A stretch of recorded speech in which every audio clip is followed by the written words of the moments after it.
Hello అండి. అందరికీ నమస్కారం. ఎలా ఉన్నారు? ఏం చేస్తున్నారు? నేనైతే చాలా చాలా బాగున్నాను. మీరందరూ కూడా బాగుండాలని మనస్ఫూర్తిగా కోరుకుంటూ ఈ వ్లాగ్ అయితే షేర్ చేస్తున్నాను మీతోని.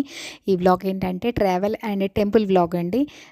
ఇక్కడ మేము సాగర్‌లో ఉంటున్నాం కదా! మధ్యప్రదేశ్ సాగర్‌లో ఉంటున్నాం కదా! అక్కడి నుంచి అయితే సాగర్ నుంచి అయితే ఒక 25 కిలోమీటర్స్ లాంగ్ అండి వెళ్ళాలి. రహన్‌గిరి మాత అంటారనమాట. రాన్‌గిరి మాత అని ఇక్కడ మంచి ఫేమస్ అండి. అంటే మనం ఆహ్, చిన్న చిన్న శక్తిపీఠాలు ఉంటాయి కదా! 108 శక్తిపీఠాలు, 151 శక్తిపీఠాలు అంటాం కదా!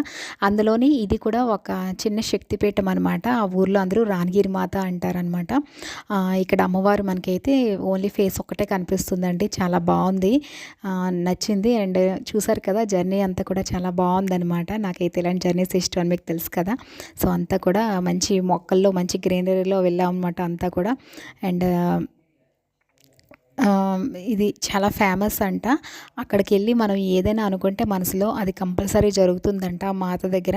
అండ్ మన ఇంటి దగ్గర మన తెలుగు వాళ్ళ సౌత్‌లో ఏంటంటే ఊరమ్మవారి పండగలు ఎలా చేస్తామో సేమ్ అలాగే చేస్తున్నారనమాట. అండ్ ఇక్కడికైతే చాలా దూరం నుంచి వచ్చారండి. రాజస్థాన్ నుంచి ఇంకా యూపీ నుంచి చాలామంది వచ్చారనమాట. అంత దూరం నుంచి వచ్చారు. ఈవిడ అంత ఫేమస్ అంట రాన్‌గిరి మాత అంటే. సో, అందుకనే ఇంకా వెళ్ళామనమాట చూద్దామని చెప్పేసి. మేము కూడా ఒకసారి దర్శనం చేసుకుందాం, దగ్గరే ఉన్నాం కదా అని చెప్పేసి వెళ్ళాం అనమాట.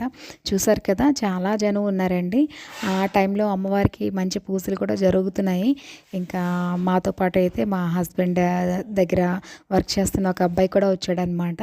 సో, అబ్బాయిని కూడా తీసుకొని వెళ్ళాము. అండ్ గుడి దగ్గరికి అయితే వచ్చేసామండి. గుడి చాలా బాగుంది. పెద్ద టెంపుల్ అనమాట. లోపలైతే చాలా పెద్ద ప్లేస్ అనమాట. ఫ్రీగా ఉంది టెంపుల్ అంతా కూడా. అండ్ మనకి బయటనైతే మొత్తం తినుబండారాలు, అక్కడ మనకి గుళ్ళో ఏమేమి దొరుకుతాయో ఇత్తడి సామాన్లు మంచి మంచివి ఉన్నాయన్నమాట. బట్ నేను అవైతే పర్స్ తీసుకెళ్ళలేదు, అందుకని ఏం తీసుకోలేదు నేను అమ్మవారి దగ్గర అయితే మాత్రం. సో, ఇదంతా కూడా బయటన. ఇక్కడ చూసారు కదా, గేట్స్ అయితే ఇలా ఉంటాయన్నమాట. నార్త్లో గుడిలో మనకి ఇన్ ఒకటి అవుట్ ఒకటి ఇచ్చారనమాట. చూడండి ఎంత బాగుందో. జనాలు అందరూ వస్తున్నారని చెప్పి నేను అక్కడ వెయిట్ చేస్తున్నాం అనమాట. ఈ లోపల ఒక 2 పిక్స్ కూడా తీసేసుకున్నాము.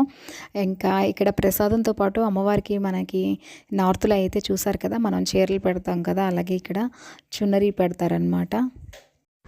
చాలా అందంగా మొత్తం డిజైన్తో వర్క్తో వస్తుందండి చున్నీ అనేది. లాగ్గా ఇలా రెడ్ కలర్తోనే ఉంటాయన్నమాట. అవే మనం అమ్మవారికి తీసుకొని వెళ్తాం అన్నమాట. ఇక్కడ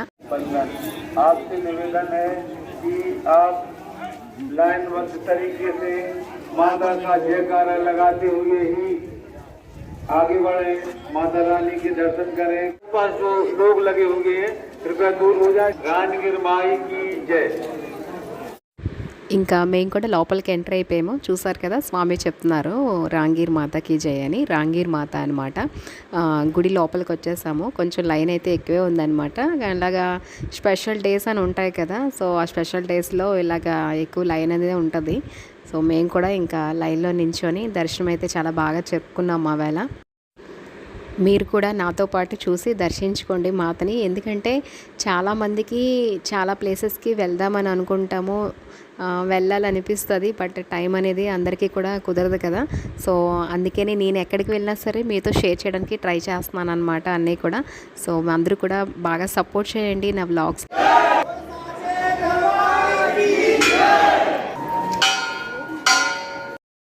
ఇలా మనం నార్త్లో ఏ గుడికి వెళ్ళినా సరే స్వామి కానీ లేదంటే అమ్మవారి గుడికి వెళ్తే ఎక్కువ అమ్మవారి గుళ్ళు ఉంటాయన్నమాట. ఎక్కువ శక్తిని అనేది పూజిస్తారు నార్త్లో. సో ఏ అమ్మవారి గుడికి వెళ్ళినా సరే ఇలాగా అమ్మవారిని బాగా పిలిచి స్మరణ చేసి అయితే వెళ్తారు. జై జై అని చెప్పేసి వెళ్తారనమాట. అదొకటి, ఆ ఘోష అనేది చాలా బాగుంటుంది. అది వింటుంటేనే టెంపుల్లో ఒక వైబ్రెంట్ అనేది వచ్చేస్తుంది అనమాట. సో అది నాకు చాలా ఇష్టం. అలాగా అమ్మవారిని పిలుస్తూ నాట్యం చేస్తూ వెళ్తూ ఉంటారనమాట. అదొకటి చాలా హ్యాపీనెస్గా అనిపిస్తుంది, పీస్ఫుల్గా అనిపిస్తుంది. మైండ్ అంతా ఒక డైవర్షన్లోకి వెళ్ళిపోద్ది అనమాట. అంటే మన భక్తిలోకి ఎలా వెళ్ళిపోతామో అలా వెళ్ళిపోతుంది. మైండ్ అంతా చాలా బాగుంటుంది. అండ్ ఇక్కడ చూసారు కదా లోపలైతే అక్కడ భైరవులు ఎక్కువ ఉన్నారండి. భైరవులు అంటే కుక్కలు అనమాట. మొత్తం ఏ టెంపుల్కి వెళ్ళినా నార్త్లో ఏంటో తెలియదు కానీ భైరవులు అనేవాళ్ళు ప్రతి గుడిలో ఉంటారనమాట. అదొక విశేషం ఇప్పటివరకు నేను చూసిన టెంపుల్స్ అన్నిటిలో. అండ్ ఈ టెంపుల్లో ఏంటంటే చేతికి ఏవో కట్టుకొని వస్తున్నారనమాట. కట్టుకొని వచ్చి అమ్మవారి దగ్గర కడుతున్నారు. అది కూడా పాలిథిన్స్తో కడుతున్నారనమాట. అక్కడ పాలిథిన్స్తో కట్టి ఆ తర్వాత లోపల అమ్మవారి దగ్గర ఇగోండి ఇలాగైతే చేతికి ఇలాగ కట్టుకొని రావచ్చు అనమాట. మేమైతే లోపలికి వెళ్ళామండి. సో మాకేంటంటే డిఫెన్స్ అని చెప్పేసి లోపలికి వదిలారనమాట. ఆ రోజైతే ఎవరికి లోపలికి పంపించలేదు స్పెషల్గా దర్శనం చేసుకోవడానికి. బట్ ఆ అదృష్టం మాకు కలిగింది. మేము లోపలికి వెళ్ళి అయితే దర్శించుకొని వచ్చామండి బయటికి. చాలా బాగుంది గుడి అంతా కూడా చాలా బాగుంది. ఒకవేళ మధ్యప్రదేశ్లో ఎవరైనా కనుక మాలాగే ఉంటున్నట్టయితే వెళ్ళి కంపల్సరీ చూడండి. రాంగీర్ మాత అనమాట. సాగర్ నుంచి అయితే 30 కిలోమీటర్స్ ఉంటుందండి లాంగ్. సో టెంపుల్కి ఇంకా వెళ్ళాక లోపల ఇక్కడ ఏంటంటే మనం గంట స్తంభం ముందు దీపాలు పెడతాం కదండి. అలాగే ఇక్కడ కూడా బయట ఎక్కడ పెట్టనివ్వకుండా ఒక రూమ్లోనే అలాగా గంట స్తంభం దగ్గర ఇలా కట్టేశారనమాట. లోపలే మనకి దీపాలన్నీ పెట్టుకోవడం అనమాట.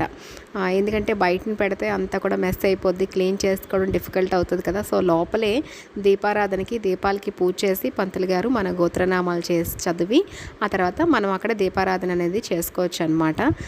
చాలా బాగుంది చూసారు కదా. లైటింగ్స్ అవి కూడా చాలా అందంగా ఉందన్నమాట నిజంగా. కాకపోతే కొంచెం వేడి ఎక్కువ ఉంది. జనాలు అయితే క్రౌడ్ కదా, కొంచెం భయం వేస్తుంది అనమాట. ఎందుకంటే ఒక్కొక్కరు ఒకరి మీద ఒకరు పడిపోతున్నారు. ఇంకా మేము కూడా లోపల పూజ చేసుకొని వచ్చేసాము. చూసారు కదా ఇక్కడ ఇలాగ పాలిథిన్స్ అనేవి కడుతున్నారనమాట. అది ఏంటో మాకు కూడా అర్థం లేదు. అందరూ అక్కడ కొబ్బరికాయ కొట్టేశాక ఆ కవర్ ఉంటుంది కదా, ఆ కవర్ని అక్కడ కడుతున్నారనమాట. ఇదొక కొత్త విశేషం. ఒక్కొక్క గుళ్ళో ఒక్కొక్క విశేషం ఉంటుంది కదా, ఇక్కడ కూడా అలాగే అనమాట ఇది. ఇంకా మొత్తం దర్శనం అంతా అయిపోయాక లాస్ట్లో అయితే బయటికి కొబ్బరికాయ కొట్టడానికి వచ్చామండి. స్టార్టింగ్లో అయితే మేము కొట్టలేదు. లాస్ట్ చుట్టూ తిరిగి వచ్చి అందరూ కూడా దర్శనం చేసుకొని వచ్చి ఆ వేళ అక్కడ అమ్మవారికి అయితే కొబ్బరికాయ కొడుతున్నారనమాట. ఇంకా మా దర్శనం కూడా చాలా బాగా అయిపోయింది. మీరు కూడా చూసారు కదా, అమ్మవారి ఫేస్ ఒక్కటే ఉంది.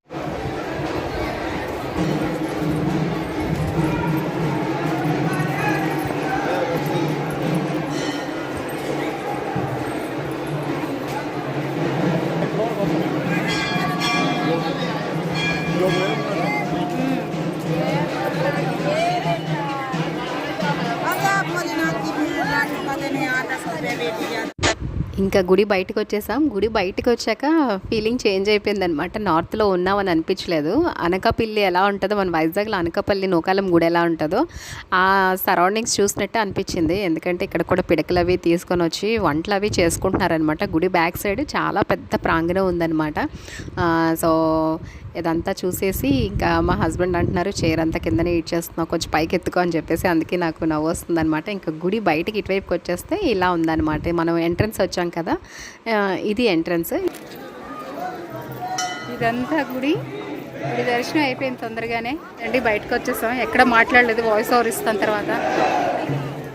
ఇక్కడ పక్కన ఏదో నది వెళ్తుంది, నది చూపిస్తాను రండి. చూడండి అని చక్కగా ఓపెన్ చేసుకొని తాగుతుందో.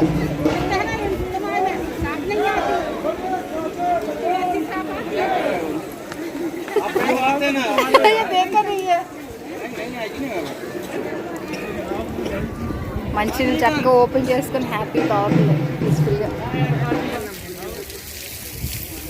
మామూలు వస్తే బాగుంది. అప్పుడే వేరే దారి ఉంది, దాంట్లో వెళ్దాం, కిందకి వెళ్దాం.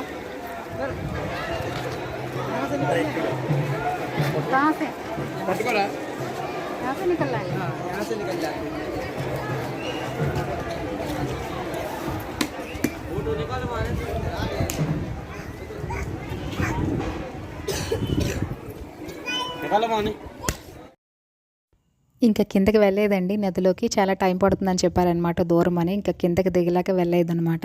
ఇంకా రిటర్న్ అయిపోయాము. రిటర్న్ అయిపోయి ఇంకా సాగర్ సిటీలోకి వెళ్ళామనమాట. మేము వెళ్ళిన గుడి దగ్గర నుంచి ఒక 50 కిలోమీటర్స్ అనమాట సాగర్ సిటీ. సో అక్కడికి వెళ్ళి కొంచెం లంచ్ అది చేసేసి ఇంకా వచ్చేటప్పుడు బేకరీ నుంచి అయితే మనకి నచ్చినవి కొన్ని స్వీట్స్ అన్నీ తీసుకొని వచ్చేసాము. ఇంట్లో గ్రోసరీస్ అన్నీ కూడా. అండ్ నాకు రస్మలై అంటే ఇష్టం కదా, అది కూడా తీసుకున్నాను. సో ఈ వ్లాగ్ ఎలా అనిపించింది, నచ్చిందని అనుకుంటున్నాను. ఈ వ్లాగ్ నచ్చితే కంపల్సరీ 1 లైక్ అండ్ షేర్ చేయండి. And please subscribe my channel. ఇప్పటి వరకు మన ఛానల్ని వాచ్ చేస్తున్న వాళ్ళందరూ కూడా అన్సబ్స్క్రైబర్స్ అనండి. ప్లీజ్ చూసిన వెంటనే మీకు నచ్చితే సబ్స్క్రైబ్ చేయండి. మీరు ఇచ్చిన 1 లైక్ సబ్స్క్రైబ్ వల్ల నాకు ఇంకా మంచి సపోర్టివ్గా అనిపిస్తుంది అండ్ వ్లాగ్స్ చేయాలని ఇంకా ఇంట్రెస్టింగ్గా ఉంటుంది. So please support my channel and please subscribe my channel. Thanks for watching.